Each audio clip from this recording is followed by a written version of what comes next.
Nate, you guys just wrapped up another busy weekend, 2 duels and a tournament in a span of 2 days. Couple big wins during the weekend. We're going to start with Tanner Peak with the big one, knocking out a undefeated opponent, ranked opponent, DJ McGee. Big time win, double overtime, pretty exciting match. Yeah, Tanner's been knocking on the door of getting a nationally ranked win.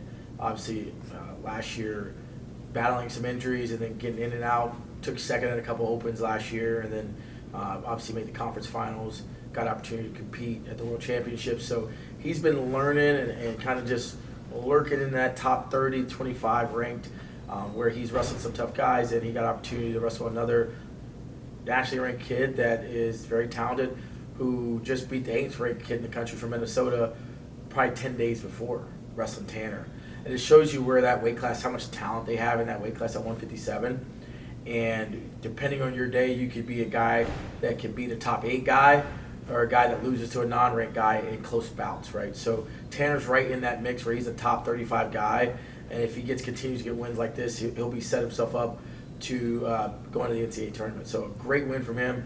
A very, very interesting match, going back and forth, riding time, double overtime, almost getting a takedown at the end of the third period, almost getting reversal, and then not giving it, but gave a lock hands, but had the riding time by 1 second. So he wins by literally 1 second and wins the match. And we brought that up to the team. The margin for error is very small when you want to beat these nationally ranked guys. So that's our second nationally ranked win of the season. Tyler McKnight had a top 33 win from Elk, Ohio 2 weeks ago, and now Tanner at 157 gets a nationally ranked win. And so it's good to see that momentum in our middleweights where we're beating nationally ranked guys really before we even get to conference. So that's awesome. Yeah, and you got another asset back this weekend with senior Bryce Sanderlin. Yep. Went 2-0. He wrestled first match at 165, got a win, and then wrestled at 174. Actually, reverse. So he wrestled 74 Yeah. against George Mason, and then 65 for American. So, yeah, good to have Bryce back. We played with the lineup a little bit. We have 2 tough guys, Mark Koch and Bryce, where both the guys are wrestling. Mark Koch is wrestling extremely well, wrestled well at the Navy Classic, and looked phenomenal at 165 against George Mason. And we thought with Bryce's experience that we felt comfortable enough to put him up at 74 and give him his first match of the year. Looked great. Obviously not used to that tall of an opponent, or long or even bigger, but he was able to handle himself and take care of business for the team as we won 3 straight and really had an opportunity to win at 97 and at 149. So it was really good to see him pop off and be a leader and go 2-0 this weekend. Yeah, and as we're on the middleweights, Koch got a win too. Tyler got one against American, I believe. Just talk about that depth from 149 to 165, even 74 if you put Bryce there.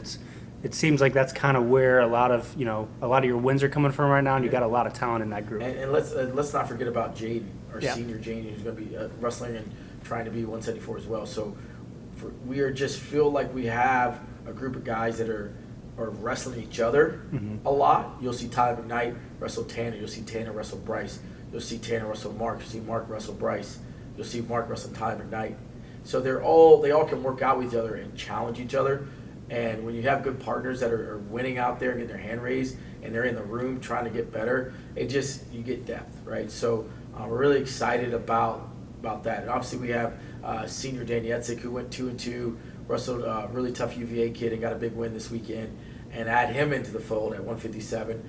Man, there's a lot of just depth with our team, but at the end of the day, they're putting a lot of work in together, and you're seeing it kind of put it together. We're not even where we can be. We're just piecing together. Our wrestling IQ's got to get a little bit better. We had a really, really close match for Tyler twice. He won one of them in overtime.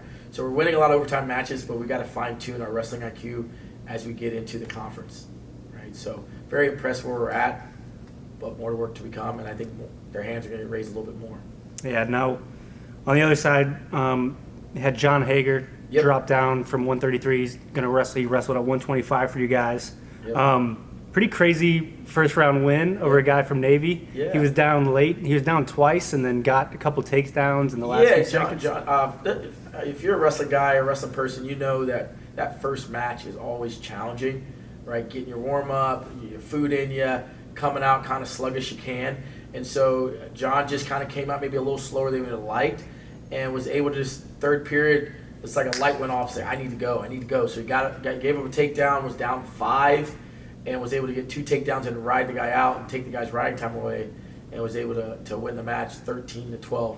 And that's how he started his debut at 25. So it was lost a couple of really close bouts. Also got a pin. So he's a very, very talented young man, and he's going to continue to kind of figure his way at 125 and figure out where he fits into the lineup. His journey is just getting started. We have a long season still ahead of us. December, January, February, and then obviously that second week in March where we really decide what we got. So he definitely got some work to do, but you can see his potential, and he's got to just continue to figure out how he wants to wrestle.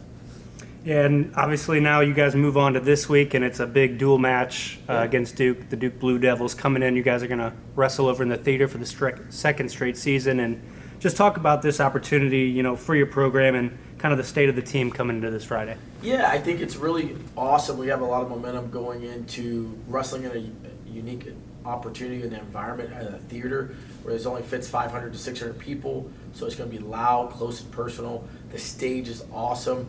Definitely a cool environment, something different that we're starting the season. And then it's a white out, so everywhere is going to be wearing white. We're giving away shirts to the student body, and just trying to really raise the awareness of the sport of wrestling on our campus. So it's really a great opportunity for our guys to wrestle for the first time at home and have a home crowd.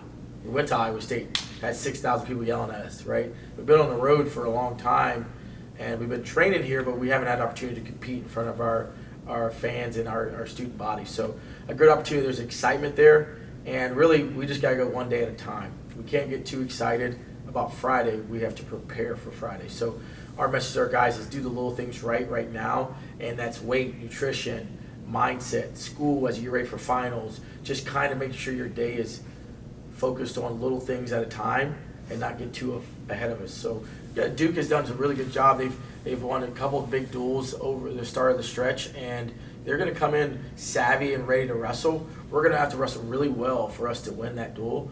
I do think the home crowd advantage and the atmosphere can be to our advantage, and we can have an opportunity to win this duel. But again, it's really focused on what are we doing today, what are we doing tomorrow. What you put in your body today matters for Friday, right? So just continue to help them develop their mindset on nutrition, sleep, and performance. So really excited about it, but we're day by day. Yeah, well, another exciting week in Davidson wrestling. Thanks for sitting down with us. Always, thanks. Go Cats!